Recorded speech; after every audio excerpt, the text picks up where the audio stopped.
Hello friends, I welcome you all on E achievers YouTube channel. तो हम 51 puzzles की एक सीरीज़ लाए थे RRB PO prelims, RRB PO और क्लर्क के लिए। तो इसमें ये 5th नंबर का पज़ल है और ये जो क्वेश्चन है ये एसबीआई पीओ प्रीलिम्स 2017 में आया था। तो ये एक मेमोरी बेस्ड पज़ल है और ये थोड़ा सा ट्रिकी पज़ल है, जैसा कि हम लास्ट क्वेश्चन जो हमारा 4th नंबर पज़ल था उसी टाइप का है, थोड़ा सा ट्रिकी है। पॉसिबिलिटीज़ आपको चेक करनी पड़ेंगी इसमें भी। तो चलिए देखते हैं ये question. 8 people P, Q, R, S, T, U, V and W are sitting in a straight line and facing north। तो 8 जने हैं जो कि स्ट्रेट लाइन में बैठे हैं और वो नॉर्थ की तरफ फेस करते हैं। Their ages are ये तो इनकी एजेस भी दे रखी हैं। ये जो 8 जने हैं इनकी एजेस गिवन है। तो पहले हम कंडीशंस लिख लेंगे हर बार की तरह। The one who is 12 years old is fourth to the left of the eldest person. तो जो 12 साल का जो है वो फोर्थ टू द लेफ्ट में है किसके, जो एल्डेस्ट पर्सन है। यहाँ पे एल्डेस्ट पर्सन कौन है, जिसकी एज 67 है। ओके, ये लेफ्ट में है। Of the eldest person who is sitting at the end. Who यहाँ पे किसके लिए, एल्डेस्ट पर्सन के लिए। तो एल्डेस्ट पर्सन जो है यानी कि ये एंड में बैठा है, तो हम अपना 8 लोगों को प्लेस कर सकते हैं, क्योंकि हमें पता लग गया है कि 67 जो है वो लास्ट में बैठेगा। तो हमें एक डेफिनेट पोजीशन मिल गई है। ओके, 2 3 4 5 6 7 8 2 केस बना लेंगे हम। तो 67 वाला जो है वो लास्ट में, 67 वाला लास्ट में, और फोर्थ लेफ्ट में कौन है, 12, जिसकी एज 12 ईयर्स है। ओके, तो नेक्स्ट कंडीशन है the sum of the ages of S and Q is equal to P.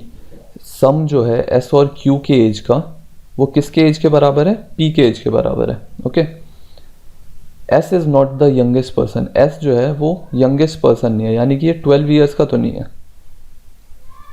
S and W are neighbour of Q। S और W जो है वो नेबर हैं Q के, तो Q लिख लेते हैं, और S और W जो है वो इसके नेबर होंगे। Okay, R's age is not an even number and he is older than W and younger than U। R जो है उसकी एज इवन नंबर में तो नहीं है, यानी कि ऑड में है। R की एज क्या है, ऑड है। और क्या बोला गया है, and he is older than W। और ये ओल्डर है किससे, बड़ा है किससे, W से बड़ा है। Okay, and younger than U, और U से छोटा है। ठीक है, तो U से छोटा है और W से बड़ा है। Only 3 persons are sitting between S and U। सिर्फ 3 जने बैठे हैं S और U के बीच में, sorry U। Only 2 persons are sitting between Q and T। Q and T के बीच में सिर्फ 2 जने बैठे हैं, Q and T। T who is 29 years old. T जो है उसकी एज हमें दे रखी है 29 years. P is not the neighbour of U। P जो है वो नेबर नहीं है किसका, U का। ओके, तो हम यहाँ पे P लिख के कट कर देते हैं, P लिख के कट कर देते हैं। R is not sitting to the left of Q। R जो है वो लेफ्ट में नहीं बैठा है Q के, यानी कि राइट में बैठा होगा, तो हम ऐसे लिख देते हैं कि R जो है वो राइट में है किसके, Q के। ओके, तो अब कंडीशंस हमने नोट कर लिए, तो अब हम इनको प्लेस करते हैं। तो हम सबसे पहले स्टार्ट कहाँ से करें, तो एजेस वाले क्वेश्चन में जो आपको क्लू देगा ना, वो नंबर्स ही देगा क्लू आपको कि आपको प्लेस कैसे करना है। तो सबसे पहले हम नंबर्स के लिए देख लेते हैं। ठीक है, तो स्टार्ट करते हैं। जैसे हमें दे रखा है कि R की एज क्या है, ऑड है, तो हम यहाँ से ऑड नंबर्स देख लेते हैं कौन कौन से हैं। तो ऑड नंबर है यहाँ पे 29, 35 और 67, यानी कि बस 3 ही एज हो सकती है R की, या तो 29 या 35 या 67। ठीक है, 29, 35 और 67। फिर हमें देखना है कि इनमें से किसी की एज तो नहीं है ये गिवन जो है, जो हमें पॉसिबिलिटी है R की एज होने की, वो किसी और का एज तो नहीं है। तो हम यहाँ पे देख सकते हैं T का एज 29 है, तो यानी कि ये पॉसिबिलिटी तो गई, 29 एज तो नहीं हो सकती R की, या तो 35 होगी या फिर 67 होगी।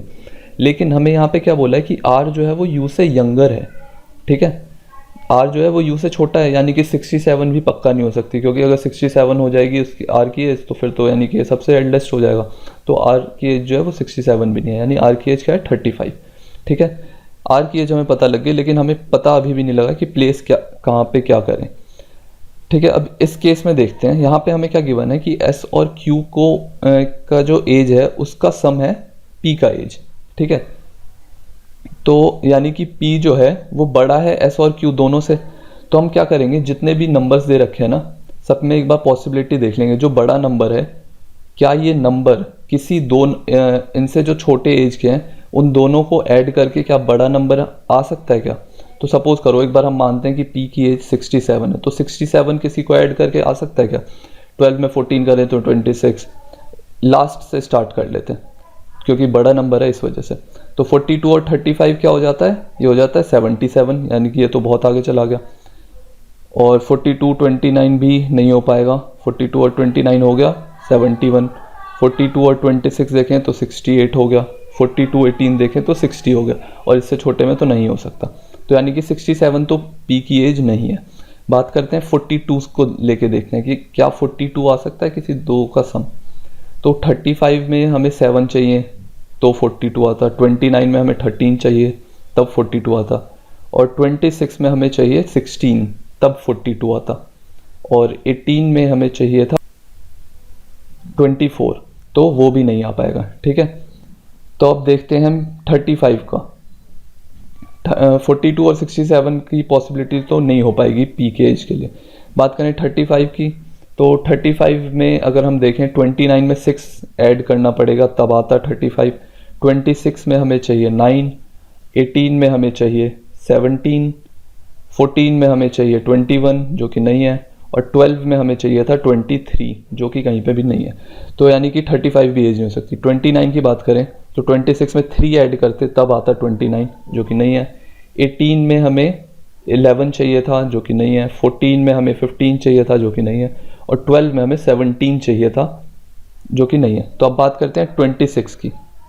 तो 26 के लिए इससे पहले का नंबर देखते हैं हम। तो 26 में 18 और 14 ऐड करते हैं तो ये हो जाता है 32, और 14 और 12 ऐड करते हैं तो 26 हो जाएगा। ठीक है, यानी कि P की एज 26 हो गई, और S और Q जो है इनमें से किसी की एज 12 और 14 है। ओके, तो P की एज तो हमें पता लगी, P की एज क्या है 26। S की बात करें तो S के लिए हमें क्या बताया गया था कि 12 तो एज नहीं है S की, यानी कि 14 होगा S का एज, और Q का एज क्या हो जाएगा 12। ओके, तो अब हम 12 को सेट कर सकते हैं। 12 हमें गिवन था, 12 पे हम Q को सेट कर सकते हैं। ओके, Q को सेट कर सकते हैं, यहाँ पे भी सेट कर देते हैं। फिर अब आगे की पॉसिबिलिटीज देखते हैं, आगे क्या कंडीशंस दे रखा है। तो Q के इमीडिएट नेबर्स में S और W होंगे। ठीक है, या तो S यहाँ पे होगा, या तो S यहाँ पे होगा, या W यहाँ पे होगा, या W यहाँ पे होगा। तो हमने दो केसेस बना रखे हैं, तो दोनों में हम लेके देख लेते हैं। एक बार S इधर, एक बार W इधर, और इस केस में W इधर और S इधर। ओके, और क्या गिवन है कि S, तो ये कंडीशन हमारी हो गई है, ये कंडीशन भी हो गई हमारी। S और U के बीच में 3 का गैप है। ओके, 3 तो इस साइड हो ही नहीं सकता, 1 2 3, S और U के बीच में 3 का गैप, और U के बगल में P नहीं है, तो वो हम आगे देख लेंगे क्योंकि अभी तो दो केसेस हम फिर से बन जाएंगे, तो इसलिए अभी इसको छोड़ देते हैं, बाद में देखेंगे। S और U के बीच में 3 का गैप, इसमें भी ले लेते हैं, 1 2 3, U इधर आ जाएगा इस केस में, और Q और T के बीच में 2 का गैप दे रखा है। Q और T के बीच में 2 का गैप, इस साइड तो हो नहीं सकता, 1 2 T इस साइड 29, T की एज क्या थी 29, तो ये भी हो गया हमारा। Q इस साइड ले लेंगे, 1 2 T 29। ओके, फिर ये वाला कंडीशन तो हमारा पहले ही हो गया था, और क्या गिवन है कि Q के राइट में R है।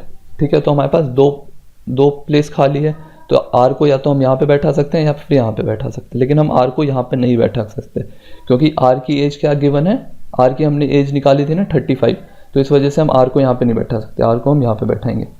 ठीक है, इस केस में भी हम R को इस साइड बैठा लेंगे। सॉरी, यहाँ पे थोड़ी सी मिस्टेक हो गई है, ये S इधर तो हमने U लिखा था ना, S और सॉरी S से 3 छोड़ के U थे ना, तो U यहाँ U बैठा था ना, तो U यहाँ पे आ जाएगा, और Q को 2 छोड़ के T था, यानी कि 1 2, और यहाँ पे आ जाएगा T 29। ओके, ये गिवन था ना कि Q से इधर Q को 2 छोड़ के T है, हम इस साइड भी ले सकते थे, लेकिन S के इस साइड 3 छोड़ के U हम प्लेस नहीं कर सकते, इसलिए हम S से 3 छोड़ के U इसी साइड प्लेस कर सकते हैं, इसलिए हमें T को जो है वो Q के लेफ्ट में ही प्लेस करना पड़ेगा। ओके, अब बात करें यहाँ पे क्या गिवन था कि u के साथ में p नहीं हो सकता, तो यानी कि p यहाँ पे तो नहीं होगा, p यहाँ पे हो जाएगा। इस केस में क्या है, p यहाँ पे नहीं हो सकता, तो p कहाँ पे हो जाएगा, p यहाँ पे हो जाएगा। अब हमारा जो एक आदमी रह गया वो कौन रह गया, v, तो v हम यहाँ पे लिख देंगे।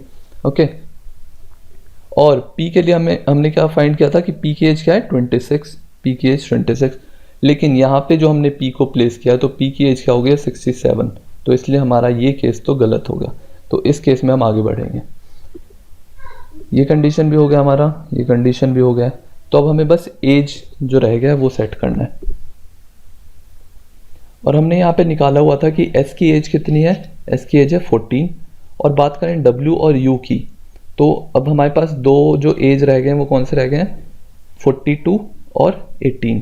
ठीक है, तो अब बात करें कि यहाँ पे क्या गिवन था कि r जो है, यहाँ पे हमने लिखा हुआ था ना कंडीशन कि r जो है वो w से बड़ा है।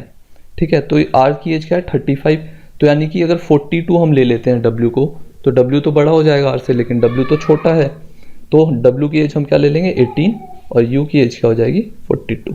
ओके, तो ये था इसका आंसर, ये इसका सॉल्यूशन सही है। ये वाला केस थोड़ा सा ट्रिकी था बट अच्छा क्वेश्चन था। प्री में थोड़ा सा अगर टाइम टेकिंग हो जाता है ये क्वेश्चन, क्योंकि हमारे पास टाइम 20 मिनट रहता है, लेकिन अगर हम इस टाइप के क्वेश्चन की प्रिपरेशन करें ढंग से तो ये क्वेश्चन भी हम सॉल्व कर सकते हैं विद इन टाइम। तो चलिए मिलते हैं हम नेक्स्ट वीडियो में 6 नंबर पजल के साथ। तो अगर आपको ये वीडियो अच्छा लगा हो तो इस वीडियो को लाइक कीजिए, चैनल को सब्सक्राइब कीजिए और अपने दोस्तों के साथ इस वीडियो को शेयर कीजिए। So thank you for watching the video.